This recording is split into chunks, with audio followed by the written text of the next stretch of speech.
y'all, it's L.Deshelle. So today I just wanted to go over a few ways to save money with the baby.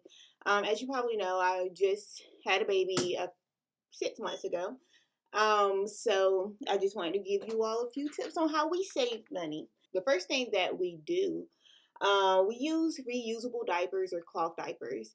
And I'm going to insert a picture here because when people think about reusable diapers or cloth diapers, they just imagine like one big cloth, one big blanket, and you have to fold it a certain way and everything to make a diaper. So that's not what a reusable or cloth diaper looks like now. So I'll go ahead and insert that picture. Um, so those reusable or cloth diapers, they only cost us about $250 altogether. She actually had a smaller size at first, but of course she grew out of the smaller newborn size, and then we ended up getting her the bigger size. So altogether, those diapers cost about $250. Another thing we do is we don't use baby wipes.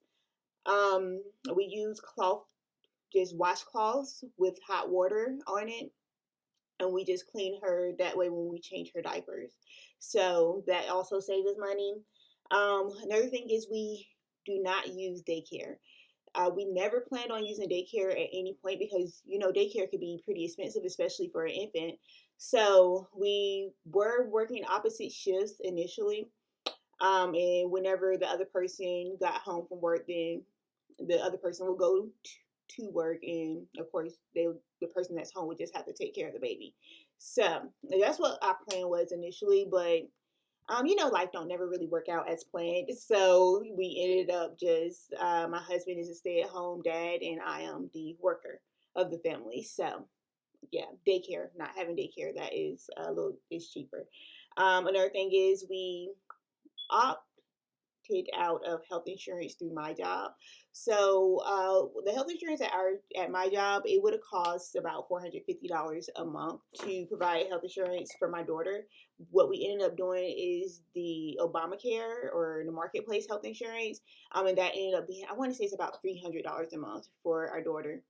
For her to have health insurance, and then of course with that, it's like you have to meet a certain deductible with that. So looking at the actual times that she would have had to go to the doctor, like for well child visits, my doctor only charged about $250 each time.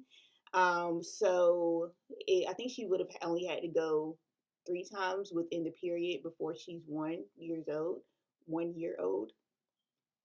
So that would have only been about $750 altogether, plus the $300 per month. That would have still ended up cheaper than what my job offered, because also with actually going to the doctor's appointment, we would still had to pay the copay and everything.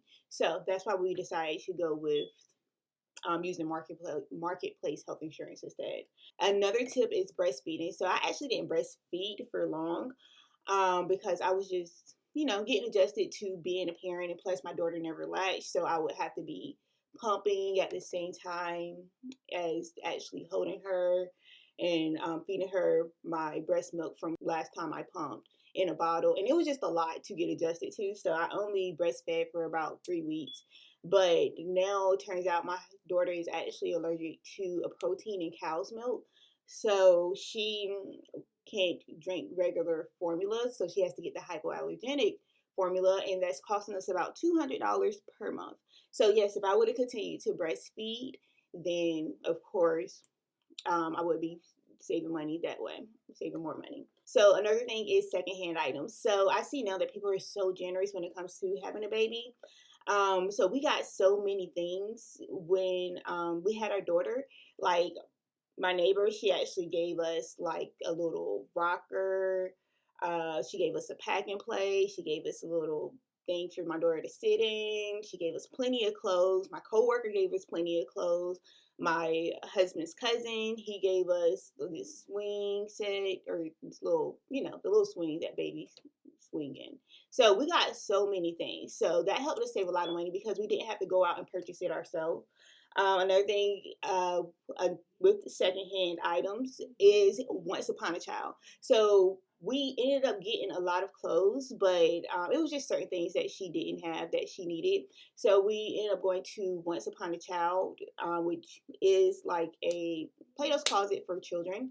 And she gets so many clothes for such a low price. Like I think last time we went, we ended up spending like $30, and that was just for like 10 pairs of pants and 10 shirts.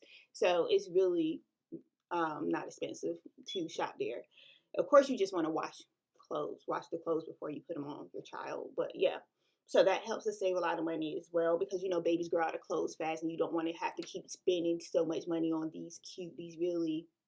uh, these really like name brand clothes or what have you. And then 2 months later, you need to buy them a whole nother set of clothes, a whole new wardrobe. So that helps us save money. Um, Another thing is have a baby shower. So with baby showers, of course, usually people just buy you stuff on your registry. But we didn't have a baby shower, but I did still make a registry. So beforehand, if you can't have a baby shower, I'm sure that will help you save money because you don't have to spend your own money on that stuff. Another tip is to limit the number of items that you purchase. I feel like people buy a lot of the items for the baby. So that means like a bunch of pairs of shoes. How many pairs of shoes do your baby need? Or a lot of pairs of pants. How many pairs of pants do your baby really need? Like you don't have to buy 30 pairs of pants for a baby that's going to grow out of it in a few months. The next month, probably. So just limit the number of items that you purchase. And also, like with us, my daughter only has 3 sheets. Like she don't need 10 sheets for that bed. Like we just wash it whenever it gets dirty, and then of course change the sheets, so we don't have to keep spending money on excess items. So yeah, I believe that's all the tips that we have. Thank you all so much for watching, and I'll see y'all next time.